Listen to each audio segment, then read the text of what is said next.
histórico uno descubre, mira qué interesante, o sea, estos son muchachos que tienen una inteligencia natural, como la tienen nuestros jíbaros para improvisar décimas.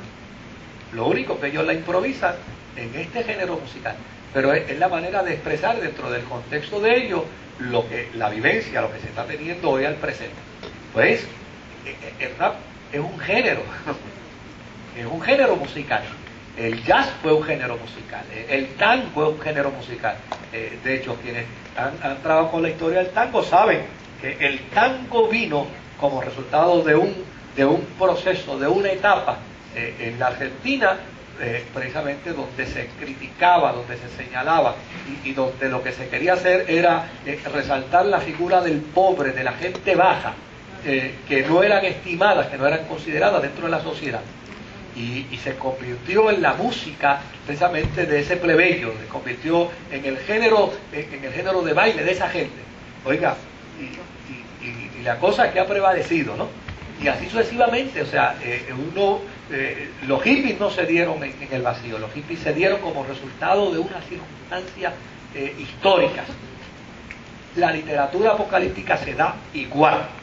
Y yo quiero que hablemos un poquito sobre esas circunstancias históricas que producen los apocalipsis que hay a nivel bíblico y a nivel teológico.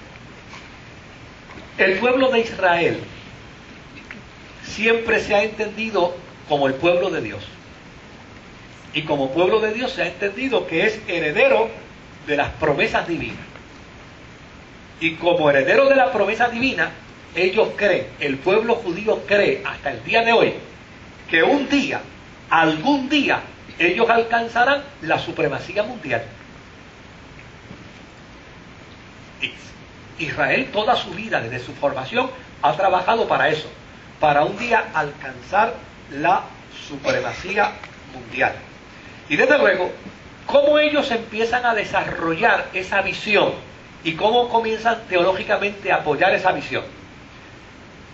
Pues esa visión la empiezan a apoyar desarrollando una teología profética con respecto a la llegada de un rey que vendrá a través de una dinastía, de una tribu de Israel. Y es desde ese momento en que se separan las 12 tribus y que hay una tribu. ¿Saben cuál es el nombre, verdad? ¿Ah? ¿Saben cuál es el nombre de la tribu? De donde viene la descendencia, ¿ah?, de la tribu de Judá. Exactamente. Pues, obviamente, desde que se funda, desde que se crea ese concepto de la tribu de Judá, entonces empieza a crearse dentro del pueblo judío toda una teología de que un día ellos serán dueños del mundo. Ellos tendrán la supremacía mundial como resultado de un rey que vendrá de la tribu de Judá. Y ese rey traerá como consecuencia el que ellos sean dueños de todo el mundo. Y a partir de ahí empiezan a avalar las profecías de Isaías, las profecías de Jeremías, las profecías de Ezequiel, las profecías de Amós, las profecías de Miqueas, todas ellas hablando precisamente de el rey que iba a venir de la descendencia de Judá. Cuando aparece David, note bien que Israel está en una seria crisis. Le han robado el tabernáculo, le han llevado sus valores religiosos, están inmersos en una depresión como nación, y desde luego David viene precisamente a dar esa inyección transformadora, a unificar al pueblo, a crear un imperio, a crear un estado, y lo logra. Y desde luego, cuando se logra, teológicamente Israel entendió que David era precisamente ese rey que Dios había enviado de la simiente de Judá para que gobernase todo el mundo. Y los judíos se dieron a la tarea, inclusive con David, de entrar a hacer hazañas de conquista, inclusive a otros pueblos, porque se entendían con esa facultad. Pero obviamente, todos sus sueños se fueron abajo. Pues se murió David y vino al trono Salomón. Y desde luego, Salomón empezó bien, pero terminó mal. Y cuando Salomón termina con una crisis tremenda en el reino de Israel. Y es que el reino ya era pequeño. Y ahora, para colmo de males, se había dividido. El reino se había dividido entre el norte y el sur, entre Jeroboam y Roboam. Desde luego, el reino del norte se establece en Samaria y el reino del sur se establece en Jerusalén. Los que hemos leído la historia de los reyes, los que hemos leído la historia de Samuel, oiga, cuánta amargura, las crónicas, cuánto sufrimiento, cuánto pesar. Israel llegó a rebajarse a tal punto, que inclusive llegó a participar de cultos extraños, de dioses extraños, y el imperio se fue a pique por completo. Claro,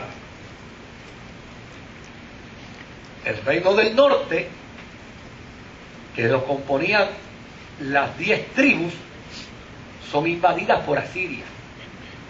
Los asirios invaden esas 10 tribus, dominan a esas 10 tribus, transculturan a esas 10 tribus, y finalmente esas 10 tribus desaparecen como tribus para convertirse en los famosos mestizos samaritanos.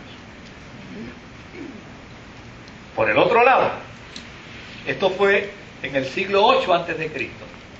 En el siglo 6 antes de Cristo, entonces Israel, el reino del sur, es invadido. Y es invadido por Babilonia.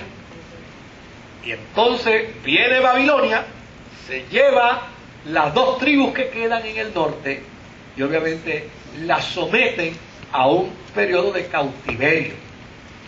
Cuando ese periodo de cautiverio termina, obviamente Israel ya no tenía templo, ya no tenía ciudad, toda la ciudad era una ruina. Y aunque trabajaron para reconstruir la ciudad, y aunque trabajaron para levantar la ciudad, mire lo que sucedió. Después vinieron, bendito Dios, después vinieron entonces otros pueblos, vinieron otras naciones, y también invadieron a Israel. Vinieron los persas, vinieron los griegos. En el sur, sí. Vinieron los persas, vinieron los griegos y después vinieron los romanos. Y finalmente, lo que Israel tenía como pueblo no era nada más que una comunidad de judíos que lo único que tenían para entretenerse era la ley, y con ella ni siquiera se entretenían, se pasaban peleando todo el día.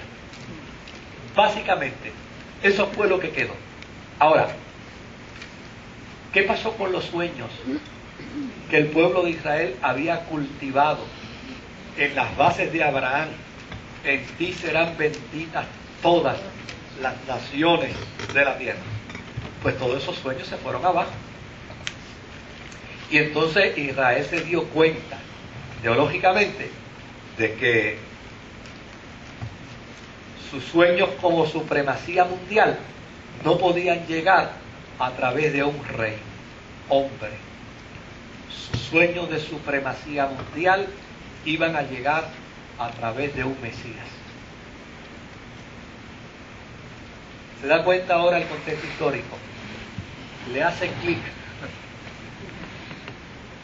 Es a partir de entonces que Israel empieza a entender, todavía vamos a hacer una supremacía mundial, pero ya no será a través de los hombres, será a través de un Mesías.